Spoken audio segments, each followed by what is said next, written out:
Mbappé doit-il jouer contre Getafe? C'est le débat qui secoue Madrid depuis ce matin. Parce qu'on vient d'apprendre que Kylian Mbappé est à 100%, totalement remis et prêt pour le match de dimanche face à Getafe. Mais alors, faut-il le titulariser ou le laisser souffler? Deux camps s'opposent dans la capitale espagnole. D'un côté, ceux qui prônent la prudence. Ils estiment qu'il faut ménager Mbappé, le laisser se reposer. Pourquoi?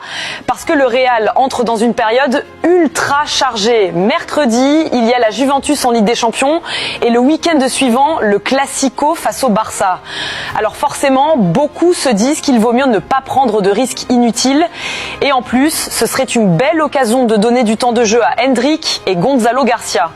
Endrick pourrait débuter à la pointe, accompagné de Rodrigo et Brahim Diaz, tandis que Garcia, fort de sa belle trêve internationale avec les U20 espagnols, pourrait lui aussi démontrer qu'il mérite plus de minutes.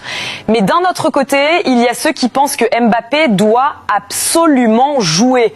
Parce que Getafe, ce n'est jamais un match tranquille.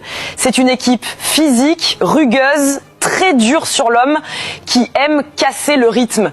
Alors Madridistas, le débat est ouvert. Faut-il reposer Mbappé avant la Juventus et le Classico ou le titulariser dès dimanche pour ne pas perdre de points en Liga? Qu'en pensez-vous? Bon, mais Madridistas, jour de match, qui dit jour de match, dit jour de points. Coûte que coûte, aujourd'hui, c'est la victoire, point final. Bon, ça c'est quoi ça? Ça c'est quoi ça? Donnez-nous des vraies équipes, des équipes de gang. Ça c'est qui ça? Retafe. Et puis il y a un code qui nous donne, code cadeau. Un secret, on a qu'à laisser ça passer au Kosera quoi. Aïe, vous avez quel souci? Retafe c'est quelle équipe? Actuellement où nous en est là? Je ne vois pas l'équipe qui a nous arrêté. Nous, on est venu pour prendre le championnat là, pour partir. Ce match n'est pas trop important. C'est le match du 26 là. C'est ce que nous on attend avec impatience. Je vous dis, le match du 26, de toute façon, vous avez galéré pour gagner les Moraux Gironnois ou bien quoi là hier. Là. C'est que c'est on va vous montrer comment on joue ballon. Yamal était là, hein. Mais pour gagner Genois, vous avez duré. Et c'est Genois même. Mon ami, c'est Genois. Genois, c'est en Italie. Girona. Pour gagner Girona, vous avez souffrance comme cela. Mais nous, on va vous montrer comment on joue ballon aujourd'hui. On va vous montrer comment on gagne des gens. L'État fait ses équipes. Les gars, venez voir dans mon canal Telegram. Ça veut dire, tu vois, ta barre de recherche Telegram, tu écris refait pour nous directement, ça sort. On fait quelque chose aujourd'hui aux gens. Ne serait-ce pas le meilleur joueur du monde? Bonjour. Ça va? Ça va bien, toi?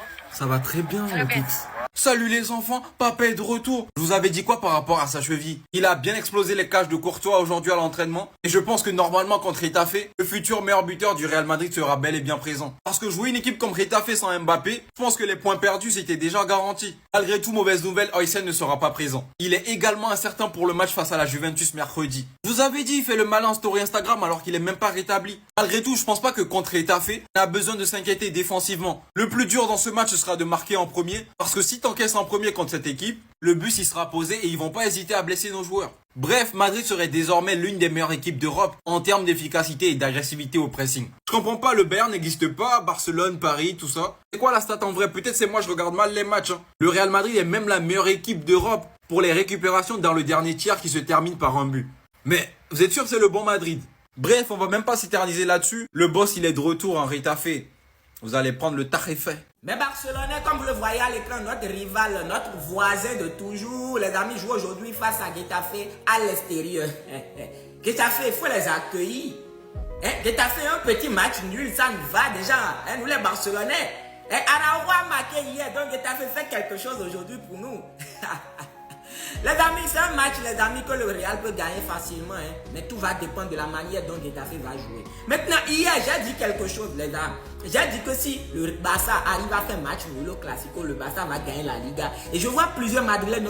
Qu'est-ce que toi tu dis? Est-ce que si malgré qu'on fait match nul là, il y a deuxième Classico qui est là, non? Qu'est-ce que toi tu dis comme ça? Est-ce que match nul, ça définit la saison? Mais si on fait match nul là, mais si vous faites plutôt match nul, on est toujours premier. Les amis, vous ne réfléchissez pas. Réfléchissez un peu s'il vous plaît. Si dans la forme du Barça, nous on a beaucoup de blessés. Même si nos blessés reviennent là, ils ne seront pas en rythme. Si on arrive à faire match nul face à vous, le Real Madrid, ça veut dire que vous-même là, vous n'êtes pas totalement en forme. ça veut dire que de votre côté aussi, il y a un problème. C'est pour cela que je dis cela.